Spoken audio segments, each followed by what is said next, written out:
प्रशांत चित्रा को एकटक देखते हुए पूछता है, आप कैसे बचाएंगे लेखक बाबू को भाभी जी? चित्रा प्रशांत के सवाल का जवाब देते हुए कहती है, अनुराग का काला साया बनने का सफर जानकर प्रशांत जी, जिसमें आप मेरी मदद करेंगे। प्रशांत अपनी दोनों भवें ऊपर उठाते हुए हैरानी के साथ कहता है, क्या कहा भाभी जी? मैं आपकी मदद करूंगा। चित्रा हामी भरते हुए कहती है, हाँ प्रशांत जी, अब एक आप ही हैं जो मेरी मदद कर सकते हैं। प्रशांत चित्रा से कहता है, देखिए भाभी जी, मुझसे जो हो सकेगा मैं करूंगा, पर अभी मेरे बिल्कुल भी समझ में नहीं आ रहा है कि आप मुझसे क्या करवाना चाहती हैं, क्या जानना चाहती हैं। चित्रा प्रशांत को अपनी बात अच्छे से समझाते हुए कहती है, मैं बस ये जानना चाहती हूँ प्रशांत जी कि अनुराग जब से यहाँ पर आए हैं तब से उसके साथ यहाँ पर क्या क्या हुआ है, उसने कैसे यक्षिणी की कहानी लिखने के लिए जानकारी इकट्ठा की। मैं सब कुछ जानना चाहती हूँ, क्योंकि एक आप ही है यहाँ पर जो अनुराग के दोस्त हैं, वरना तो वो यहाँ पर किसी से बात तक नहीं करता है। आप ही उसका पूरा सफर जानते हैं जब से वो यहाँ पर आए हैं। प्रशांत चित्रा के सवाल का जवाब देते हुए कहता है, भाभी जी, मैं लेखक बाबू के इतना करीब भी नहीं हूँ कि उनके बारे में सब कुछ जानूं। वो कहाँ किसी को अपने बारे में सब कुछ बताते हैं। चित्रा प्रशांत को एकटक देखते हुए उससे कहती है, प्रशांत जी, जितना आप जानते हैं उतना ही बता दीजिए, शायद उसी से मैं समझ जाऊं कि अनुराग काला साया कैसे बना। प्रशांत कहता है, ठीक है भाभी जी, मैं आपको सब कुछ बताता हूँ। इतना कहकर प्रशांत चित्रा को सब कुछ बताने लग जाता है कि उसकी और अनुराग की दोस्ती कैसे हुई, कैसे वो पब्लिशर को लेकर ग्रेवयार्ड को ठीक गया था, प्रशांत ने यक्षिणी के बारे में अनुराग को क्या क्या बताया था, अनुराग ने उसे किस वजह से यक्षिणी कहानी के चैप्टर पढ़ने के लिए दिए थे। प्रशांत एक ही सांस में चित्रा को सब कुछ बता देता है, कुछ भी नहीं छोड़ता है। प्रशांत की सारी बातें सुनते हुए बस चित्रा मायूसी होते जा रही थी, उसके चेहरे पर उम्मीद की कोई किरण नजर नहीं आ रही थी। प्रशांत अपनी बात पूरी करते हुए कहता है, बस भाभी जी, फिर उसके बाद लेखक बाबू ने यक्षिणी के अगले चैप्टर में क्या लिखा, कैसे लिखा, मुझे कुछ नहीं पता। उसके बाद तो उन्होंने मुझसे मिलना और बात करना दोनों बंद कर दिया था, अपनी दुनिया में खो गए थे। मुझे लगा कि शायद मैं उन्हें कहानी लिखने में परेशान कर रहा हूँ और वो पूरी लगन के साथ कहानी लिखना चाहते हैं, इसलिए फिर मैंने भी उनसे मिलना बंद कर दिया था। और अब आपको तो पता ही है कि वो आपके और मेरे रिश्ते के बारे में क्या सोचते हैं। उसी वजह से लेखक बाबू और मेरे रिश्ते में भी कड़वाहटें पैदा हो गई हैं। अब तो कभी वो मुझे रास्ते में मिलते हैं तो दूसरी तरफ नजर कर लेते हैं, मुझसे बात तक नहीं करते हैं वो। इतना कहकर प्रशांत चुप हो जाता है। चित्रा भी मायूस सा चेहरा लेकर वहां पर शांत खड़ी रहती है। चित्रा और प्रशांत दोनों के बीच में खामोशी बनी हुई थी। जब चित्रा प्रशांत से कुछ नहीं कहती तो प्रशांत ही चित्रा से बोल पड़ता है, क्या हुआ भाभी जी, आप इतनी मायूस क्यों हो गई? चित्रा पलट कर कहती है, मायूस नहीं हो तो क्या हो प्रशांत जी, मैंने सोचा था शायद आपसे मुझे पता चल जाएगा कि अनुराग के अंदर कब से बदलाव आया है, पर मुझे कुछ समझ ही नहीं आ रहा है कि अब मैं अपने अनुराग को कैसे बचाऊंगी, आप ही बताइए। प्रशांत कुछ कहता उससे पहले ही चित्रा फिर प्रशांत से बोल पड़ती है, थोड़ी और बातें याद करने की कोशिश कीजिए प्रशांत जी, हो सकता है कि आप कुछ बताना भूल गए हो। कुछ तो ऐसा होगा कि जब से आपको लगा होगा कि अनुराग बदल रहा है, ऐसी कोई बात जैसे उसके बात करने का तरीका या उसके व्यवहार में बदलाव आया हो, उसका लहजा बदला हो। चित्रा की ये बातें प्रशांत के कानों में बार बार गूंजने लग जाती है। वो अपने दिमाग पर और ज्यादा जोर देने लग जाता है। तभी उसे अनुराग के बारे में कुछ याद आता है और वो हड़बड़ाहट के साथ बोल पड़ता है, लहजा तो नहीं भाभी जी, पर चाल जरूर बदली हुई थी। चित्रा अपनी दोनों भवें ऊपर उठाते हुए हैरानी के साथ कहती है, चाल बदली हुई थी मतलब प्रशांत जी? प्रशांत चित्रा को सब कुछ अच्छे से समझाते हुए कहता है, मतलब ये भाभी जी कि मुझे अच्छे से याद है, एक दिन जब मैं अपनी दुकान पर चाय बना रहा था तो वहाँ से लेखक बाबू गुजरे थे और उनके हाथ पैर पर कई सारी खरोंचें भी लगी हुई थी। कुर्ता तो खून से लथपथ था, वो लंगड़ा लंगड़ा कर चल रहे थे। उनके राइट पैर में गहरी चोट आई थी। मैंने उनसे पूछा भी था कि उन्हें ये चोट कैसे लगी, पर उन्होंने मुझे कुछ बताया ही नहीं। बताना तो छोड़िए, उन्होंने मुझसे बात तक नहीं की, मुझे नजरअंदाज करके वहाँ से चले गए, जैसे उन्हें कहीं जाने की जल्दी हो। मैं तो कहते कहते थक गया कि चलिए मैं आपको डॉक्टर के पास ले चलता हूँ, पर उन्होंने मेरी एक नहीं सुनी, वहाँ से वो चले गए।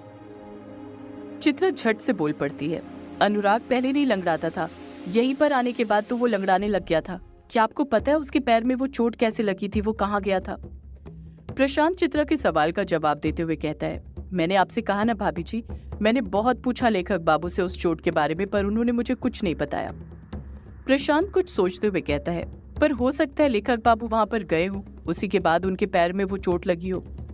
चित्रा हड़बड़ाहट के साथ प्रशांत से पूछती है, वहां कहाँ प्रशांत जी, आप अनुराग के कहाँ जाने की बात कर रहे हैं? प्रशांत एक लंबी आह भरते हुए जवाब देता है, पंचम भाभी जी। चित्रा हैरानी के साथ प्रशांत से कहती है, क्या कहा? पंचिम गांव? प्रशांत जी। प्रशांत चित्रा की बात में हामी भरते हुए कहता है, हाँ भाभी जी, पंचिम। मुझे अच्छे से याद है जिस दिन मैंने लेखक बाबू को उस चोटिल हालत में देखा था, उसके एक दिन पहले भी वो मेरी दुकान पर आए थे मुझसे मिलने के लिए।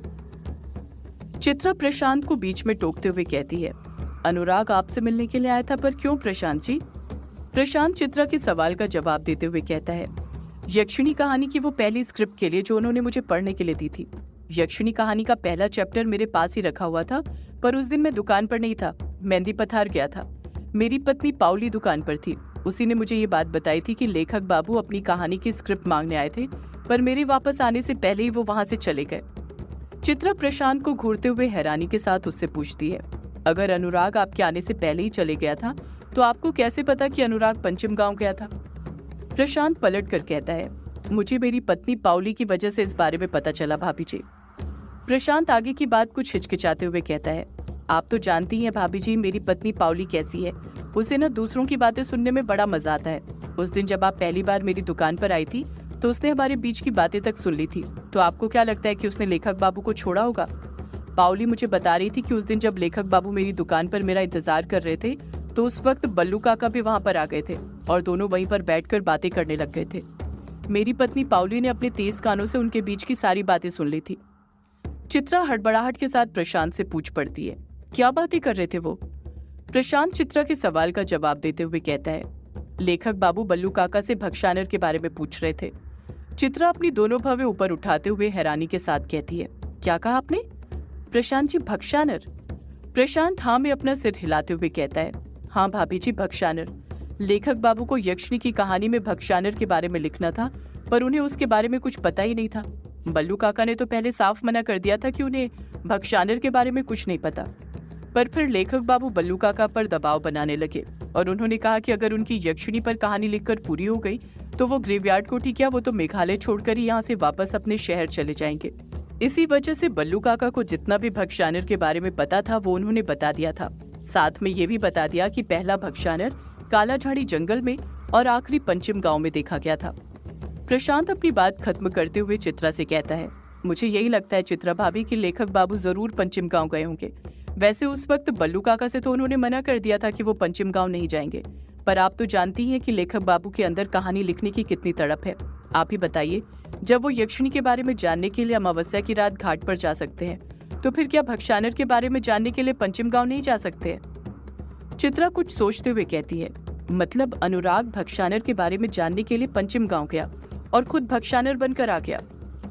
चित्रा ने अभी इतना कहा ही था कि प्रशांत अपनी जगह पर उचकते हुए बौखलाहट के साथ कहता है, ओह शिट, ये चीज मेरे दिमाग में पहले क्यों नहीं आई?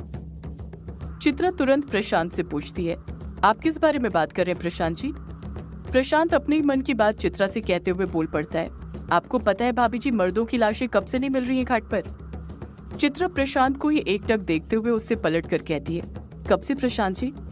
प्रशांत कहता है, तब से ही भाभी जी, जब से लेखक बाबू पंचिम गांव गए थे। मुझे अच्छे से याद है, जब लेखक बाबू पंचिम गांव गए थे उसी के बाद से जब भी पूर्णिमा और अमावस्या आई, गांव के मर्द तो गायब हुए पर उनकी लाश किसी को नहीं मिली। यक्षिणी ने शिकार करने के साथ साथ उनकी लाशें तक गायब कर दी थी। इसका मतलब ये हुआ कि वो शिकार यक्षिणी ने नहीं बल्कि लेखक बाबू ने करे थे, काला साया बनकर। आप सही कह रही हैं, लेखक बाबू पंचिम गांव भक्षानर के बारे में पता करने गए और खुद भक्षानर बनकर आ गए थे। चित्रा कुछ सोचते हुए कहती है, पर पंचिम गांव में अनुराग के साथ ऐसा क्या हुआ होगा जिस कारण वो भक्षानर बन गया? प्रशांत पलटकर कहता है, अब वो तो लेखक बाबू ही जानते हैं भाभी जी कि उनके साथ पंचिम गांव में आखिर हुआ क्या था। प्रशांत और चित्रा आपस में बातें ही कर रहे थे कि तभी युग की आवाज सुनाई देती है, पापा पापा।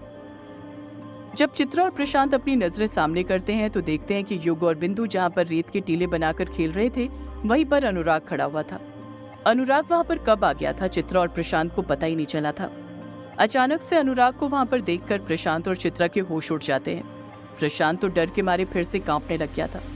अनुराग गुस्से के साथ प्रशांत और चित्रा को घूरे जा रहा था। अनुराग उन दोनों की तरफ अपने कदम बढ़ाता है और उनके पास जाकर उन दोनों को बारी बारी से घूरते हुए गुस्से के साथ बोल पड़ता है, अच्छा तो यहाँ पर तोता और मैना गुटरगू कर रहे हैं और मैं वहाँ पर परेशान हो रहा हूँ कि चित्रा अभी तक मेरे बेटे युग को लेकर आई क्यों नहीं। मुझे क्या पता था कि वो अपने बेटे को लेने के बहाने अपने प्रेमी से मिलने गई है। चित्रा तुरंत पलट कर कहती है, ये तुम क्या बोल रहे हो अनुराग? कम से कम बच्चों के सामने तो ऐसी बातें मत करो, उन पर क्या असर पड़ेगा? अनुराग पलट कर कहता है, ये तुम मुझसे कह रही हो चित्रा कि उन पर क्या असर पड़ेगा? तुम और प्रशांत जरा अपनी हरकतें तो देखो और फिर सोचो कि उसका बच्चों पर क्या असर पड़ेगा।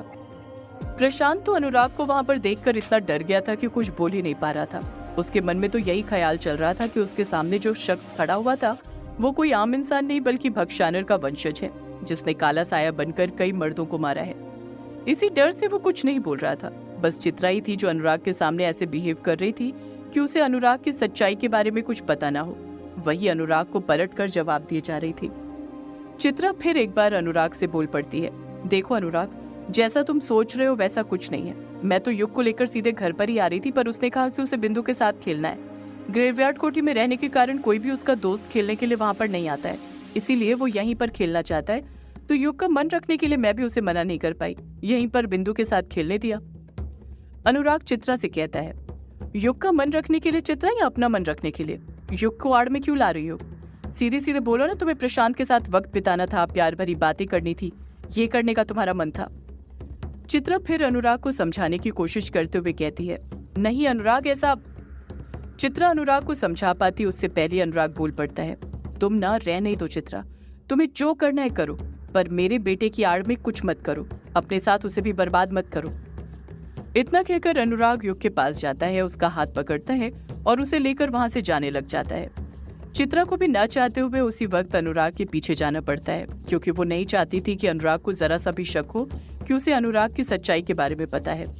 वहां से जाने के कारण वो प्रशांत से अपनी बातें पूरी नहीं कर पाती है, उसे बता ही नहीं पाती है कि आगे क्या करना था। प्रशांत बिंदु के साथ वहीं पर खड़े रहता है।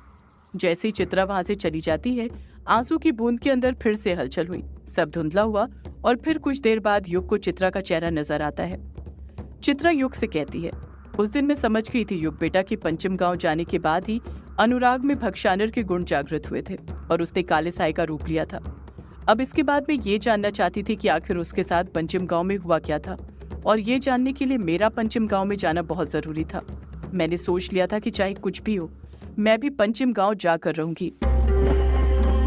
सदियों से है पुरानी ये है यक्षिणी की कहानी। यक्षिणी एक आग है, यक्षिणी तेरा ख्वाब है।